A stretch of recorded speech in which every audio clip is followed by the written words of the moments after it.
अस्सलाम वालेकुम स्टूडेंट्स, उम्मीद है आप तमाम लोग खैरियत से होंगे। मेरा नाम मोहम्मद उमर खान है और इस चैनल पर गुफ्तगू करते हैं हम लॉ, लैट, लॉ गैट और LLB 5S के हवाले से। तो अगर आप नए स्टूडेंट हैं, इस चैनल पर पहली बार तशरीफ़ लाए हैं, तो इस चैनल को ज़रूर सब्सक्राइब करें ताकि इस तरह की मज़ीद वीडियोज़ हम आप तमाम लोगों तक बरवक्त शेयर कर सकें।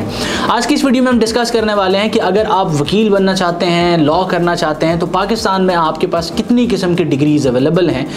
इस तरह की कुछ वीडियोज़ ऑलरेडी मैं इस चैनल पर अपलोड कर चुका हूँ, लेकिन स्टूडेंट्स के इंसिस्ट करने पर दोबारा से एक अपडेटेड वीडियो मैं आपके साथ शेयर कर रहा हूं। इसमें प्राइमरीली जो चीज़ डिस्कस मैं करना चाहता हूं वो आपको इन 3 डिग्री प्रोग्राम्स का जिसको बेसिकली इस वीडियो में मैं आगे डिस्कस करूंगा, एक डिफरेंस करना चाहता हूं और हर डिग्री प्रोग्राम के कुछ प्रोज एंड कॉन्स बताना चाहता हूं। साथ साथ मैं आपके साथ शेयर करना चाहता हूं कि किन स्टूडेंट्स को किस स्पेसिफिक डिग्री प्रोग्राम की तरफ जाना चाहिए, क्योंकि ये तमाम चीज़ें हैं जो स्टूडेंट्स को अल्टीमेटली कंफ्यूज कर रही हैं और आज की इस वीडियो में हम इन तमाम चीज़ों को डिस्कस करने वाले हैं। तो सबसे पहले हम एक ब्रीफ ओवरव्यू लेते हैं। अगर आप पाकिस्तान से लॉ करना चाहते हैं, पाकिस्तान में वकील बनना चाहते हैं, शोबा कानून से मुंसलिक होना चाहते हैं, तो आपके पास 3 डिग्री प्रोग्राम्स अवेलेबल हैं। आप LLB 5S करके जो है वो पाकिस्तान में वकालत का लाइसेंस ले सकते हैं। आप शरिया एंड लॉ करने के बाद जो है वो वकालत का लाइसेंस ले सकते हैं, या आप 3 years external degree programme LLB 3 years जो यूनिवर्सिटी ऑफ लंदन का है वो करके जो है वो आप पाकिस्तान में वकालत का लाइसेंस ले सकते हैं। याद रहे कि पाकिस्तानी जो 3 साल लॉ हुआ करता था, जो ग्रेजुएशन के बाद होता था,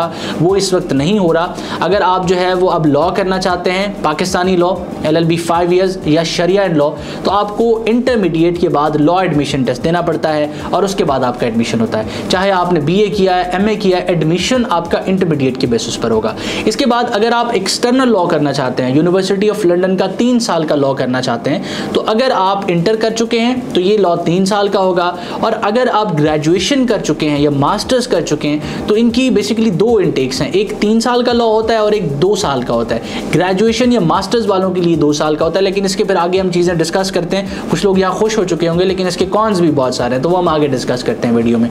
तो सबसे पहला जो हमारे पास डिग्री प्रोग्राम है LLB 5 इयर्स, इसमें एडमिशन लेने का क्राइटेरिया मैंने आपके साथ शेयर किया कि आपका इंटरमीडिएट में मिनिमम 45% होने चाहिए, और इसके साथ साथ जो है वो आपका लॉ एडमिशन टेस्ट जो कि एक एंट्रेंस एग्जाम है वो क्लियर होना चाहिए। फिर आप किसी भी पब्लिक या प्राइवेट यूनिवर्सिटी जो कि LLB 5 इयर्स ऑफर कर रही है, आप वहाँ पर अप्लाई कर सकते हैं, और यूनिवर्सिटी अपना मेरिट बनाने के बाद आपको बता देगी कि आप जो है वो उनके क्राइटेरिया के अकॉर्डिंग एलिजिबल है एडमिशन के लिए या फिर नहीं। अब इसी की कंटिन्यूएशन में हम बात कर लेते हैं कि LLB 5S किन स्टूडेंट्स को करना चाहिए। वो तमाम कैंडिडेट्स जो पाकिस्तान में रहना चाहते हैं, आगे अपना करियर पाकिस्तान में बनाना चाहते हैं, जुडिशरी की तरफ जाना चाहते हैं, किसी भी और जो है वो कंपटीशन के एग्जाम की तरफ जाना चाहते हैं, CSS करना चाहते हैं या फिर PMS करना चाहते हैं, क्योंकि वहाँ पर एक ऑप्शनल सब्जेक्ट लॉ भी होता है, तो आपको LLB 5S की तरफ जाना चाहिए। ये एक बेहतरीन ऑप्शन है। उसकी 2 वजूहत हैं। सबसे पहला तो आपको इसमें पाकिस्तानी लॉ पढ़ाया जाता है। आप किसी फॉरेन कंट्री में जाके उनका कानून पढ़ के नहीं आते, आप पाकिस्तानी लॉ पढ़ते हैं और उसी तरह से आपको पढ़ाया जाता है जो कि आपको फील्ड में जाके आगे फैसिलिटेट करेगा।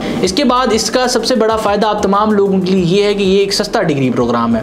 अगर हम इसका कंपैरिजन करें एक्सटर्नल लॉ से, मैं एक्सटर्नल लॉ के कंपैरिजन में ही बता रहा हूँ, चाहे आप जो है वो 5S पब्लिक सेक्टर से करते हैं, प्राइवेट लॉ कॉलेज से करते हैं, ये आपको उतना ज़्यादा कॉस्ट नहीं करता जितना एक्सटर्नल लॉ करेगा 3 साल का, 2 के ये 5 साल का है। तो आपको ये 2 बेसिक वजूहात हैं। वैसे तो इसकी एक वजह कि ये पाकिस्तानी लॉ पढ़ाता है और आपको उस मार्केट के अकॉर्डिंग ही ट्रेन करता है जिसके लिए आप बेसिकली जो है वो सर्विस देना चाह रहे हैं। तो ये एक ही फ़ायदा इसका बहुत है कि आप LLB 5S की तरफ जाएं। दूसरा डिग्री प्रोग्राम LLB शरिया एंड लॉ।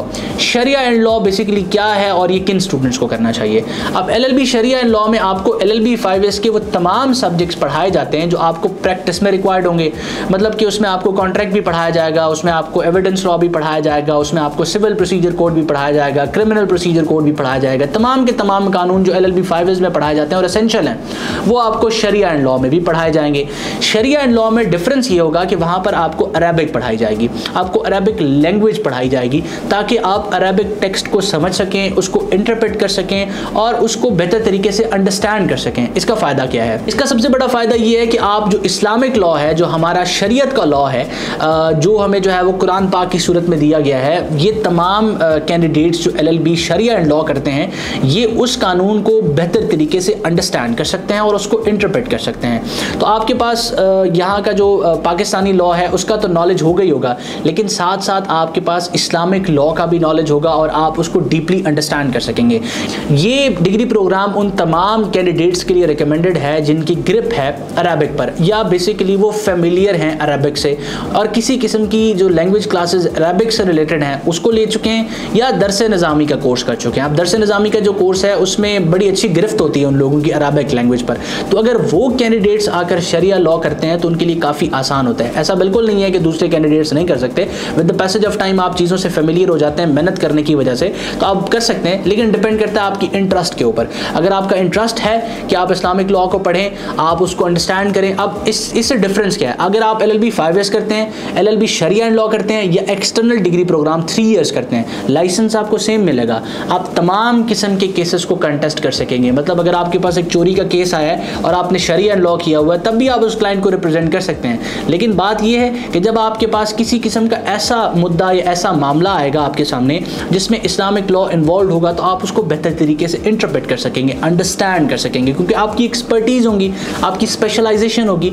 तो ये कुल मिला के चीज़ है, और ये मैंने बता दिया कि उन तमाम लोगों के लिए रिकमेंडेड है जो अरबिक में इंटरेस्ट रखते हैं और साथ में उनका इंटरेस्ट है कि वो इस्लामिक लॉ को बेहतर तरीके से अंडरस्टैंड करें। और ये बेसिकली इसकी कॉस्ट भी कमो बेश LLB 5 जितनी होती है, लेकिन ये उस तरह से कॉमन डिग्री प्रोग्राम नहीं है कि हर पब्लिक यूनिवर्सिटीज़ को ऑफर करें। चंद एक इदारे ऑफर कर रहे हैं जिसमें सर फहरिस्त जो है वो इंटरनेशनल इस्लामिक यूनिवर्सिटी और यूनिवर्सिटी ऑफ पेशावर है। और मजीद आप एक्सप्लोर कर सकते हैं कि कौन कौन से इदारे हैं जो आपको ये वाला डिग्री प्रोग्राम ऑफर करेंगे। उसके बाद हम बात कर लेते हैं तीसरे और आखिरी किस्म की जो LLB का डिग्री प्रोग्राम पाकिस्तान में ऑफर होता है उसके बारे में। अब बहुत से लोग इस तरफ अट्रैक्ट हो जाते हैं, उसकी प्राइमरी रीज़न ये है कि ये 3 साल का है। मतलब इंटरमीडिएट के बाद आप 3 साल के अंदर अपनी डिग्री कंप्लीट कर लेते हैं और कम बेश 4-4.5 साल के अंदर आप जो है वो फील्ड में होते हैं अपना लाइसेंस लेने के बाद, सब कुछ करने के बाद। और जो बार एट लॉ करना चाहते हैं उनके लिए भी कन्वीनियंस होती है कि आप डायरेक्टली जैसे ही आप 3 इयर्स अपना कंप्लीट करते हैं तो आप बार ट्रांसफ़र कोर्स कर सकते हैं और बैरिस्टर बन सकते हैं। और वो बेसिकली जो है वो आपको 9 महीने या आप जो है वो 1 साल के अंदर उसको कंप्लीट कर लेंगे। तो अब ये इसके प्रोज हैं कि आपका 3 साल के अंदर ये हो जाएगा, लाइसेंस तो आपको सेम मिलना है, 5 साल वाले को भी सेम मिलना है। लेकिन इसके कॉन्स क्या हैं, इसके नुकसानात क्या हैं? इसका सबसे बड़ा नुकसान अगर आप देखें तो एक्सटर्नल डिग्री प्रोग्राम जो 3 साल का है उसके लिए आपको 2 इदारों को फीस देनी पड़ती है। आपका पहला इदारा होता है यूनिवर्सिटी ऑफ लंदन, आपको यूनिवर्सिटी ऑफ लंदन को फीस देनी पड़ती है। यूनिवर्सिटी ऑफ लंदन 3 साल के लिए आपसे बेसिकली चार्ज करता है 18 से 19 लाख रुपए, डिपेंड करता है पाउंड के रेट के ऊपर कि वो किस तरह से फ्लक्चुएट कर रहे हैं, ठीक है। तो आपको 19 लाख रुपए उनकी फीस देनी पड़ती है 3 साल की, 2 की इकट्ठे नहीं देनी पड़ती है आपको, आप एनुअली और जो है वो एग्जाम्स के अकॉर्डिंग इसको पे करते हैं, लेकिन कुल मिला के 3 साल में आपने उनको 19 लाख रुपए देने हैं। इसके बाद यूनिवर्सिटी ऑफ लंदन से रिकॉग्नाइज यहाँ पर टीचिंग सेंटर्स हैं, लॉ कॉलेजेस हैं जो आपको क्लासेस ऑफर करते हैं, जिनसे आप एडमिशन भेजते हैं, जो आपको ट्रेन करते हैं उनके एग्जाम्स के लिए। वो आपसे एनुअली 4 से 6 लाख के दरमियान चार्ज करते हैं और कुल मिला के ये डिग्री आपको 30 to 35 लाख की पड़ती है, उससे भी प्लस में जा सकती है। इसके अलावा आपके ट्रैवल एक्सपेंसेस, अगर आप किसी दूसरे शहर से आ रहे हैं, आपके रेजिडेंशियल जो एक्सपेंसेस हैं वो इसके अंदर, फूड एक्सपेंसेस और भी कई तरह की चीज़ें हैं। तो ये एक मिडिल क्लास बंदे के लिए बड़ी इम्पॉसिबल किस्म की चीज़ है और इसमें आपको इसका जो फोकस होता है वो बेसिकली पाकिस्तानी लॉ पर नहीं है। आप सारा का सारा प्रोसीजरल लॉ फील्ड में आने के बाद आपको दोबारा पढ़ना पड़ेगा, लेकिन लाइसेंस आपको सेम किस्म का मिलेगा, आप भी प्रैक्टिस कर सकेंगे दूसरे कैंडिडेट्स की तरह। अब अगर हम बात करें इसके टीचिंग इंस्टीट्यूट्स या टीचिंग सेंटर्स के हवाले से, तो बेसिकली 2 शहर हब कंसीडर किए जाते हैं, एक लाहौर और एक कराची, और इसमें बहुत से इदारे हैं। मैं यहाँ पर आपको रिकमेंड कोई भी नहीं करने वाला, आपको खुद ही सर्च करनी है, लेकिन बहुत से इदारे हैं जो ये डिग्री प्रोग्राम ऑफर कर रहे हैं। तो उम्मीद करता हूँ कि आज के इस वीडियो में आपको कितनी तरह का लॉ पाकिस्तान में हो रहा है इस हवाले से मैं गाइड कर चुका हूँ, ब्रीफ कर चुका हूँ। अपना बहुत सारा ख्याल रखिएगा। किसी भी सवाल या कन्फ्यूजन की सूरत में आप जो है वो कमेंट सेक्शन को इस्तेमाल कर सकते हैं। अल्लाह आपका हामी और नासिर हो। हमेशा आप तमाम लोगों की कामयाबी के लिए दुआ गो। उमर खान, अल्लाह हाफ़िज़।